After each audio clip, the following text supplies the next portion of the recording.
I'm sure here everyone has heard of Robin Hood and King Arthur and all the Arthurian legends. If you haven't, I'm going to tell you to pause the video here, go and watch 1991's Robin Hood Prince of Thieves, starring Kevin Costner with a terrible accent. It's my favourite Robin Hood film.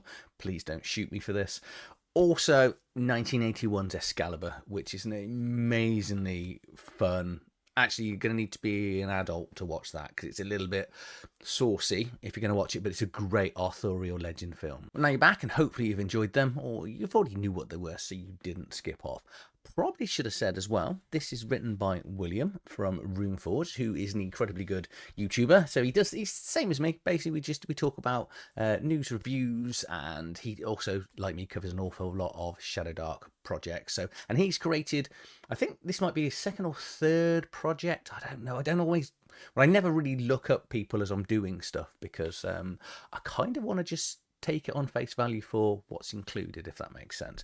But as ever, I'm going to take you straight over to ShadowDark-RPG so we can see the sort of way you can pick up the book or the zine, look at the front cover and sort of what's detailed in here. So here we have Shadows of Camelot, which is by Runeforge Tabletop Games. As I say, he's got his own YouTube channel. He's just started his own Discord as well, so you can find him on the Discord there. So here we have the front cover. The book, what I've been sent doesn't actually have this front cover on it, hence the reason I'm just showing it now. And here you've got King Arthur with Excalibur and his shield sat on his throne, not looking the best. So if you have recently watched the film or any Legends, you can see this is probably a slightly different version of King Arthur than you're expecting. But we'll get onto that when we get into the plot and what's going on.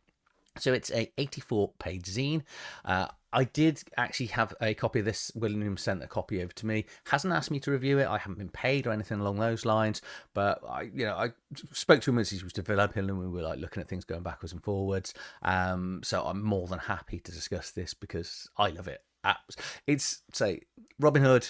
Great thing. There's also some Celtic myths and legends also dispersed in this adventure as well. But what you're going to get an adventure. It's a campaign setting here on Avalon, kind of, because England is where King Arthur lived, allegedly, if you believe in King Arthur.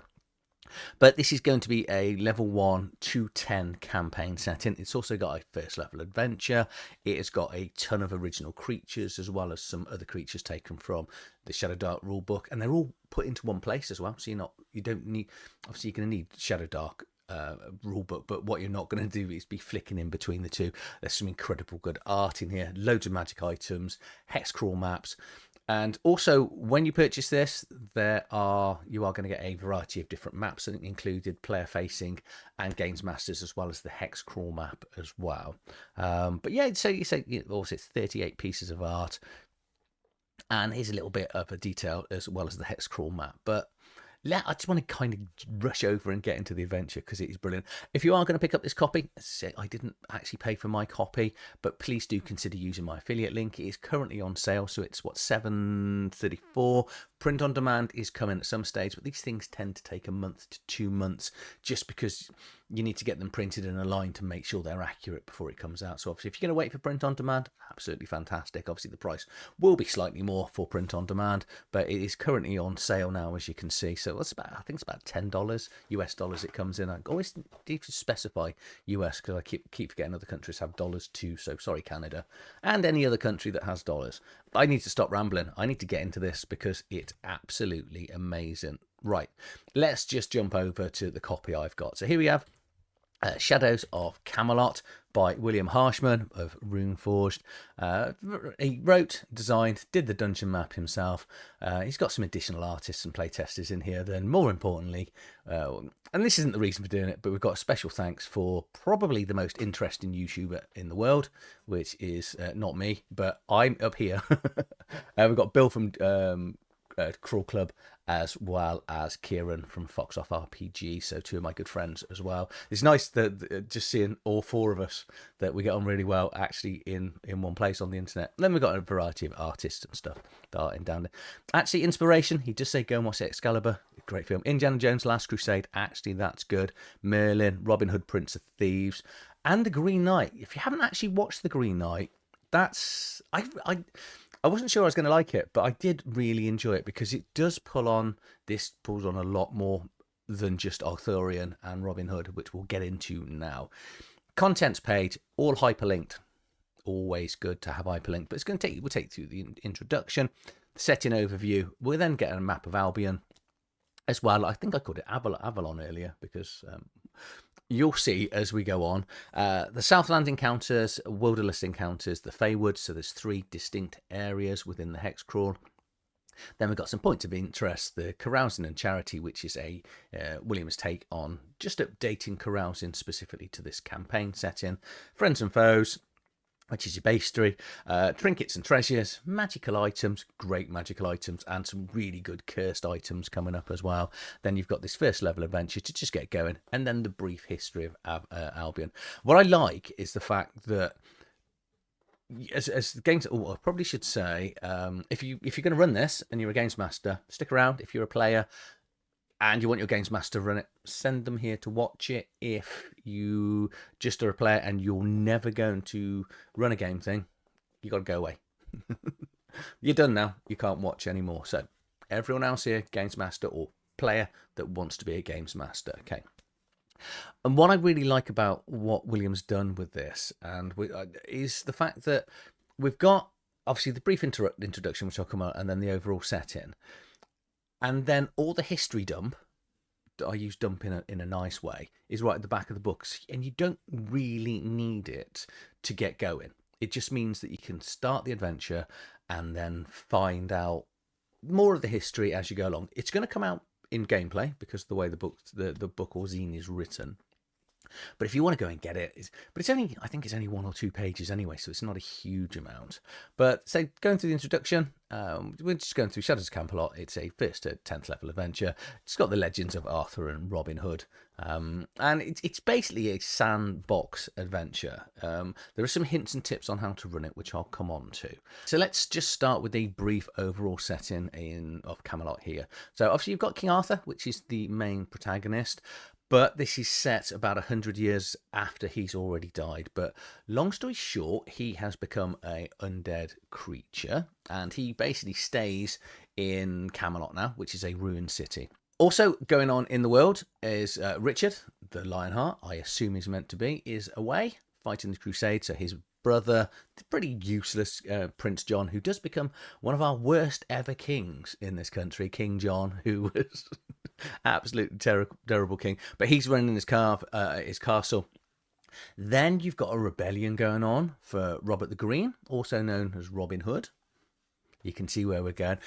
One of the other antagonists, we've got this Inquisition of St. Prior, which sort of control witchcraft, the burning sort of witchcraft. So we've got, like, as you'd imagine, from an Inquisition going on. We've got the monks of St. Emrys, who are aligned to Merlin, even though Merlin has disappeared from this world.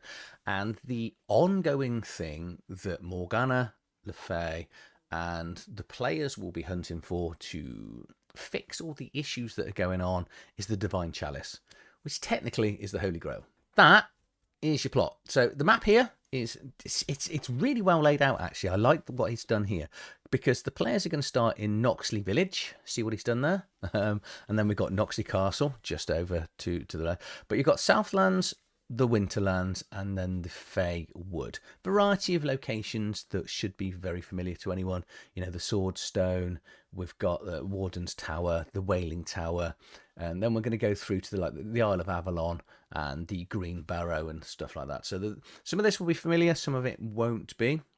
But what is really good about the layout, and you get this with a variety of hex crawls, or especially well laid out hex crawls, is you're going to start in the Southlands. You're going to discover a lot that goes on in the Southlands. The players will then move into the Wilderlands, and then finally they're going to cross over the Bramble Bridge here and go into the Feywood.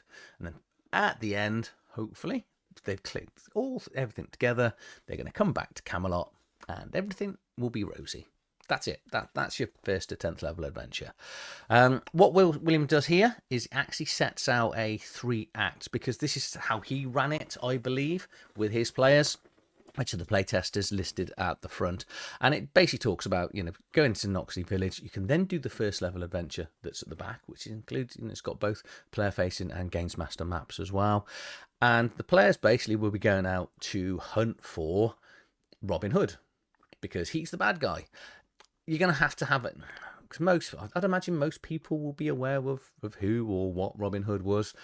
So you're going to have to sort of forgo prior knowledge with this and or they just say that you can tell the players what, not to call him, if that makes sense. But I kind of think, most heroes are going to go and want to go and find out the person that's, stealing the stuff from the lords, etc. And then they can discover it for themselves.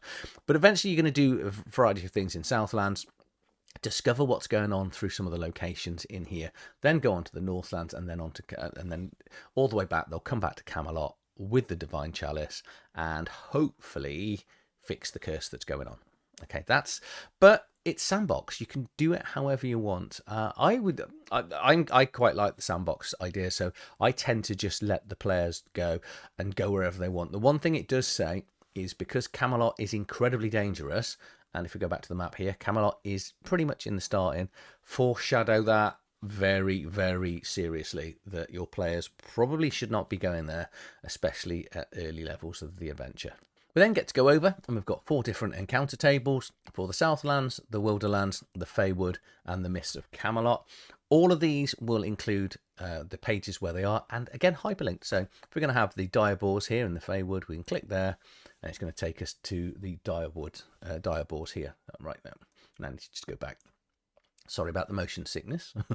Okay, we'll then look at the points of interest. The points of interest, I think there's 27 individual points of interest in the map, and this book is really well laid out, because what it does is it does them through in order, pretty much going from south to north across the map.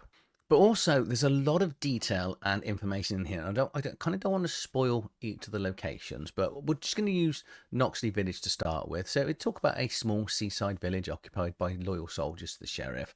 There are signs and posters up, basically, trying to catch the bandit lord Robert the Green, who sometimes known as Robin Hood. The sheriff lives in Noxley Castle, which is a little bit away. So that will just get the adventures sort of going.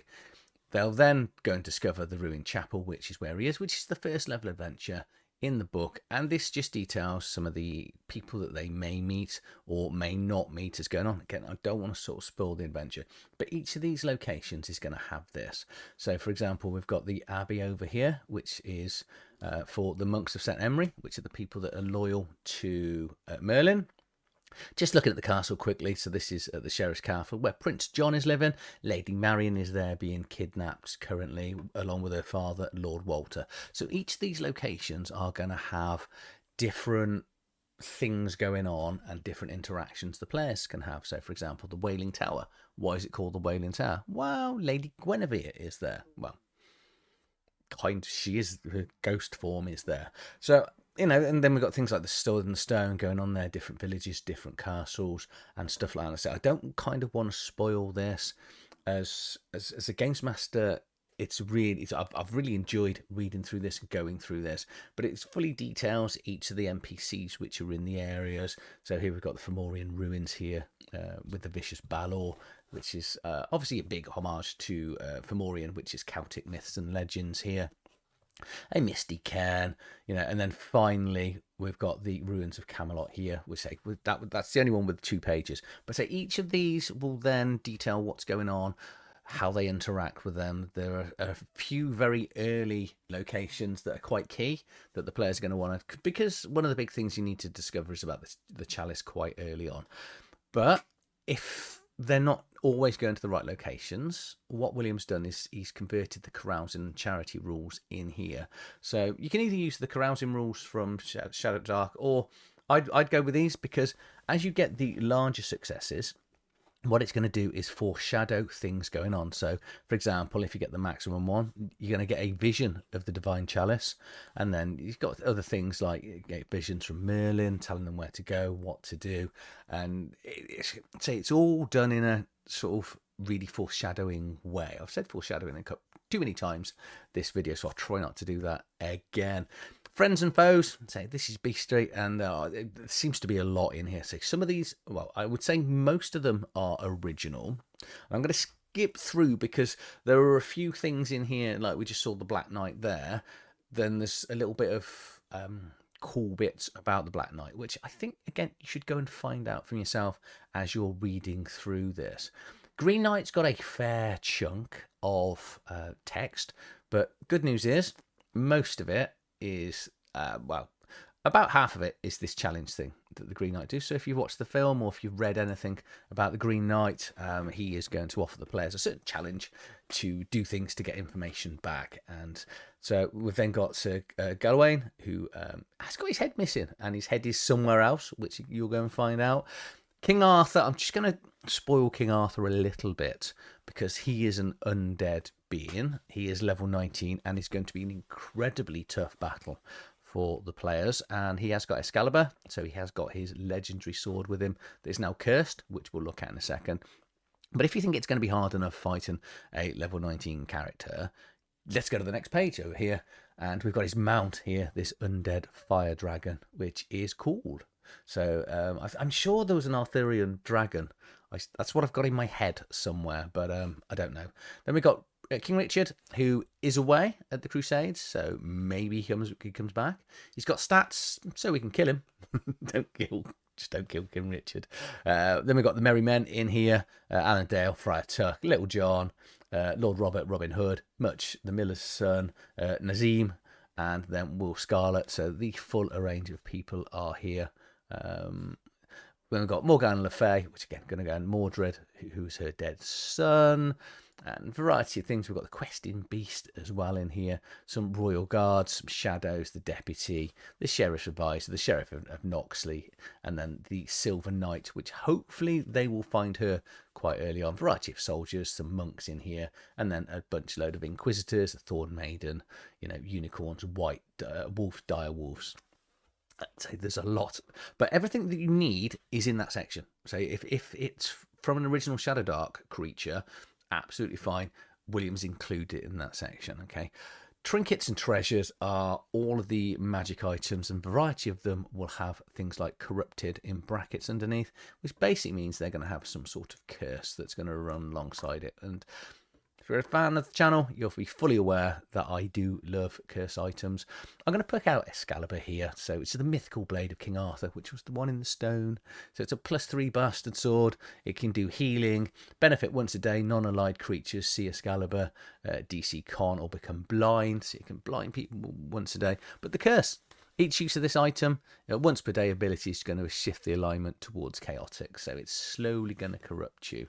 And variety of the different items in here will do the same sort of things. I probably should look at the Divine Chalice, which is your Holy Grail. But I'm not going to spoil this. But that, like the Indiana Jones and the Last Crusade, you're going to want to drink from it, because it is the cup of Christ after all. And it will do good things depending on how many sips you have. But there are certain things you need to do to make sure it is going to do good, if that makes sense. So you can't not just anyone can drink from it. And we've got things like the Sheath of Avalon, which is a beautiful green scabbard that was once gifted from the Lady of the Lake.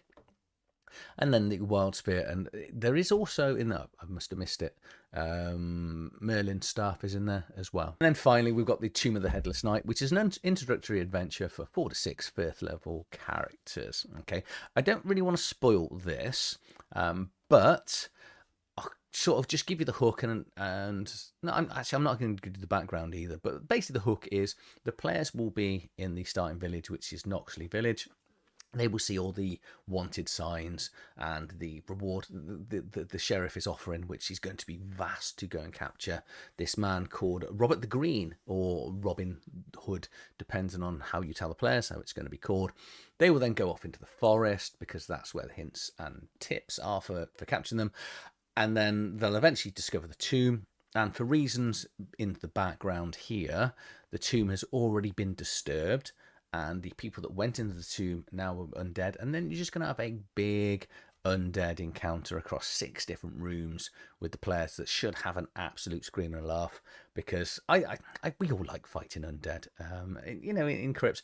And there's a really good magic item that they're going to want to find towards the end. But it does say if they are struggling at some stage, you can have Robin Hood and all of his merry men sort of turn up to help them out. Okay. And you might not need that. Hopefully, you can have them just appear as they're coming out of the tomb and they've just finished everything. But it is on backup just in case, You know, as things happen, rolls do go bad.